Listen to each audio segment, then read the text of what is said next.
April of 2021, we released a video on the Milwaukee 2820 brushless string trimmer.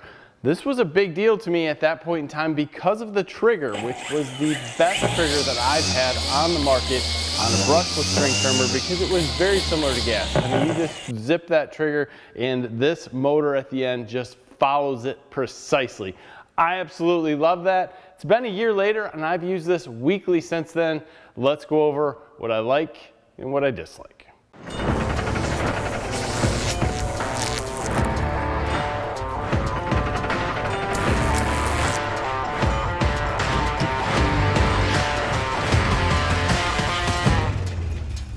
Before we get too deep in this, I think it's important to note that I don't use this in a homeowner setting. This sits in my commercial trailer. When I go to a commercial property, I use it there. Very similar, still going around trees, signs, driveway stuff, curbs, things like that. But I use it in a little different manner. I have two properties that we take care of, and I have ditched the 6 amp hour battery, and I only use the 8 amp hour battery because between the two properties, I can use up most of the 8 amp hour battery, come back and charge it. With the 6 amp hour battery, I was getting about 30 minutes, and with the 8 amp hour battery, I'm running closer to 40. So if I have a really long day out there, I will deplete the whole thing. If I have a short day trimming, I'll maybe use half. I see no power difference between the 8 and the 6, and I didn't jump to the 12 because of weight. As I talked before, it's a nice balance with the 6 amp hour on the end, and even when you switch to the 8 amp hour battery, it gets slightly heavier, but it's still balanced in the right direction. Whereas if you put the 12 on here, it starts to do this. The main reason I am still using this string trimmer is solely because of the trigger. I absolutely love it and I stand by it. That trigger is perfect. It is very similar to a quality gas machine. If you hit that trigger, this motor on the end is spinning that line, and it may not bring it up, instantly, but it is close. And I absolutely love that.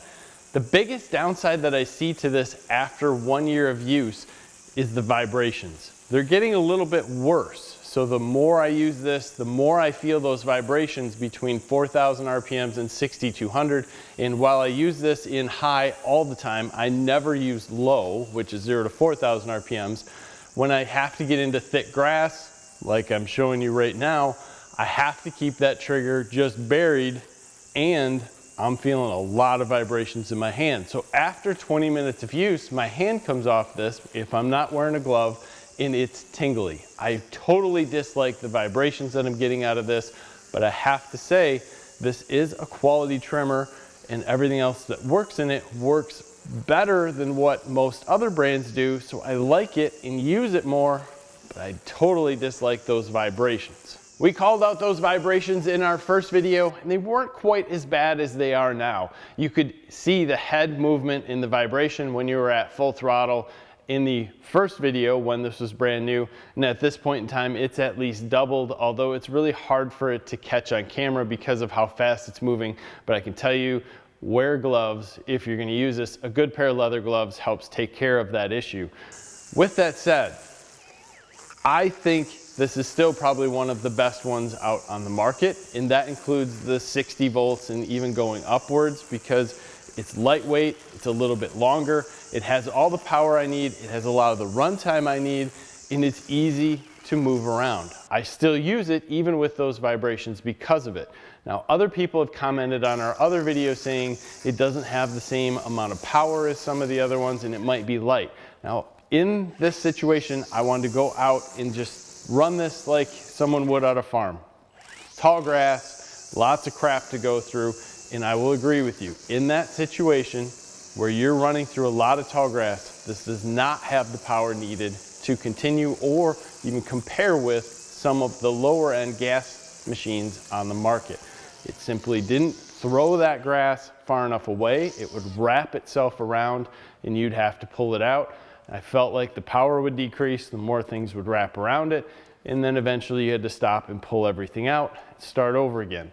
But under normal circumstances, or even moderate to heavy use, this has plenty of power to get through just about anything you want, including ditch banks, including longer grass, including anything that is just not very tall and stringy. If it's tall and stringy, it doesn't have the power to push it away far enough. It'll suck it back in and wrap it around. That's the only downside to this unit, and you'll find that with most battery operated units, because gas ones will run 9,000 to 11,000 RPMs. Battery runs 4 to 7,000. It's just slower, so it doesn't have the power. Either way, I wanted to give you guys what I felt like this unit did to us or did for us in a year. I still love it. I still love everything about it, although the vibrations are getting worse, and I hope that they tone back a little bit. Now, I have switched initially from that first video and continued to use steel line on the end. I don't like the line that came with it. It wasn't good. The steel line rocks. I don't think that's contributed to the vibrations, but at the same point, it's something that I am doing differently than maybe some others. Totally would like to hear anyone else's comments. If you have this machine, do you have the same vibrations I have? Help anybody else? So go down, read the comments below as to what other people are doing and comment back to them. They'll appreciate that also. Give us a like in this video, subscribe to the channel if you haven't already. Thank you for your time. Have a great day.